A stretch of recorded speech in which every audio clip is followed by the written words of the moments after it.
Hey everybody, John Craig here with Performance Plus Tennis inside the Performance Plus studio. Welcome to today's video. A little different topic today. This is about Coco Gauff and her performance here in Rome 2024. And a lot of talk about her serve and her double faults. She's had, I think, 41 double faults in 4 matches.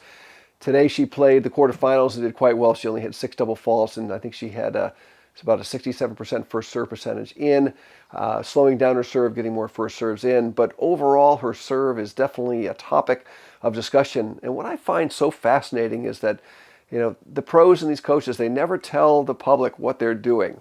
So she's saying, I'm working on some technical things and, we're working on it. But why not just tell us what it is you're working on? Is it really going to affect your play against your opponent? If you told me you were working on your ball placement or working on your rhythm or working on your timing or working on your left hand, working on your balance, well, what difference would it make if I knew that and I was your opponent? So I would really like to see coaches and players be more transparent about what they're doing when they're working on skills, because it will only help everyone who plays tennis. And we're all very interested to know what these players are working on. But that being said, I did a video a few months back after the BNP Paribas Open, because I was out there and I filmed Coco's serve, and I did a video on that because I saw some things with her serve that I thought were going to be problematic. And got a lot of pushback from some people on that, but because she's a top player and whatever. But every player is trying to improve their performances. I don't care if you're number 1, you're number 5, number 10, it doesn't matter. And she definitely has some issues with her serve that need to get resolved. Now, she's also has stated that she wants to continue to try to hit her serve 120 for her first serve in the box.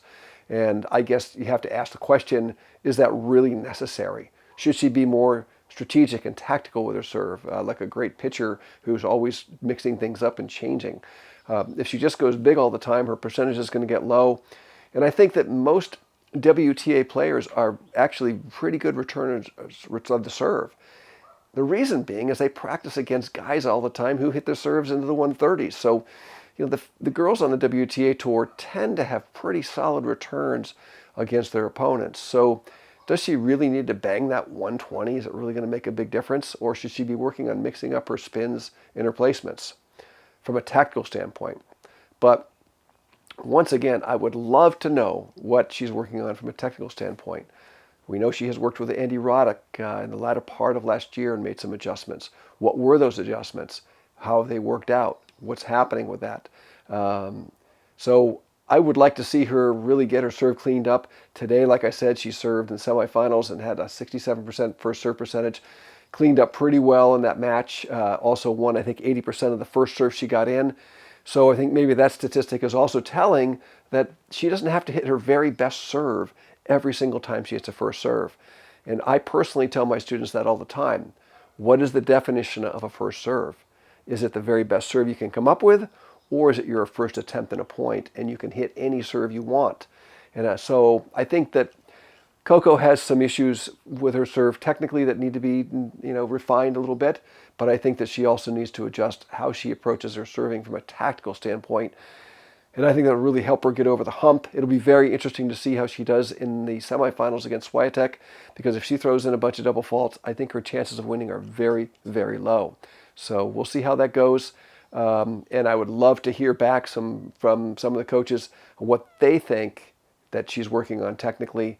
Let's open it up. Let's get the discussion out so everyone in the tennis world can be aware of what these top coaches and players are actually doing, so we can help tennis as a whole. Thanks so much for watching this video, and I hope it was helpful and interesting to you. And, I'm known as the serve builder here in the online tennis world. It's what I do. It's what I specialize in. I've helped thousands of tennis players develop great serves. And I got a couple options for you. You can click on the link in the description down below and get my mini course on the 5 key principles you need to master to achieve your full potential on your serve. Other options available to you as well, if you'd like me to take a look at your serve, is click on the other link to look at my video analysis program, where I've helped hundreds of players improve their serve through video analysis. It's very, very helpful. So thanks so much for listening. Hope this was helpful to you. Give us a like, leave your comments down below, subscribe to the channel if you've not done so already. Stick around, we've got a lot more coming here at Performance Plus Tennis, and we'll see you in the next video.